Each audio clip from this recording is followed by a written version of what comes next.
हमारी बॉडी में चक्रास होते हैं, थोड़ा सा इन चक्रास के बारे में बताइए। रेकी में जो हम 7 चक्र जिन पे हम काम करते हैं वो है कि हमारा जो स्पाइन के लास्ट जो पार्ट होता है उस टेलबोन। जो टेलबोन, हाँ, बेस होता है, वहाँ पर होता है हमारा मूलाधार चक्र। ये लाल रंग का होता है। और हमें पता है कि हमारा शरीर 5 तत्वों से बना है।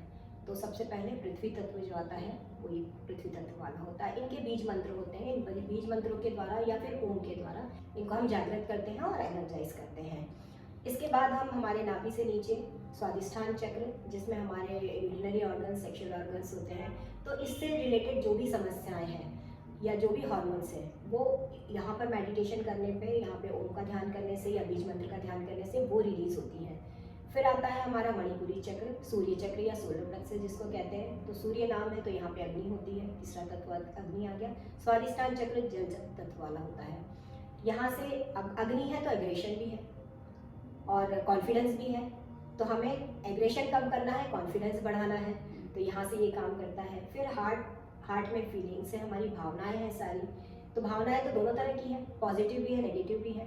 तो यहाँ से भावनाओं को, एक्चुअली क्या होता है, हम लोग ना अपनी भावनाओं के कंट्रोल में है। कोई भी चीज़ हमारे इमोशंस में आके करते हैं, जबकि जब हम ध्यान करते हैं, रेकी करते हैं, तो हमारे जो थॉट्स हैं, ये जो हमारे इमोशंस हैं, वो हमारे कंट्रोल में आ जाते हैं। ये बहुत बड़ी चीज़, ये बहुत बड़ी चीज़ और होती है। डिफिकल्ट भी होती है। डिफिकल्ट भी होती है, सबसे ज़्यादा डिफिकल्ट होता है। उसके बाद आते हैं अपने कंठ पे।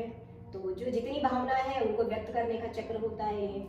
तो कई लोग आपने देखा है जो बोलते हैं तो आप बिल्कुल मंत्रमुग्ध होकर सुनते हैं, लगता है अरे साक्षात सरस्वती बोल रही है। तो यहाँ पर हमारे बहुत सारे जो भी ऑर्गन्स हैं उन पर काम करती है। यहाँ के जो थायराइड, आजकल बहुत बड़ा इशू है थायराइड का, वो बैलेंस होते हैं। क्या मेडिटेशन करने से अगर हम इस चक्र को अपने बैलेंस करते हैं, क्या थायराइड जैसे प्रॉब्लम्स में उसमें रिलीफ मिलता है? हाँ, बिल्कुल रिलीफ मिलता है, बिल्कुल रिलीफ मिलता है। उसके बाद थर्ड आई आ गया चक्र, जिसको हम कहते हैं, ये हमारा brain to brain communication, intuition, intelligence का सेंटर होता है। तो यहाँ पर पिट्यूटरी ग्लैंड होती है, मास्टर ग्लैंड, जो सारे एंडोक्राइन सिस्टम को कंट्रोल करती है।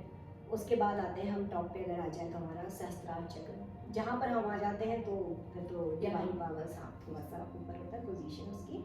तो डिवाइन पावर्स यहीं से आती है, ईश्वरी शक्तियाँ यहाँ से आती हैं। आत्मा से परमात्मा के मिलन का केंद्र कहते हैं हम।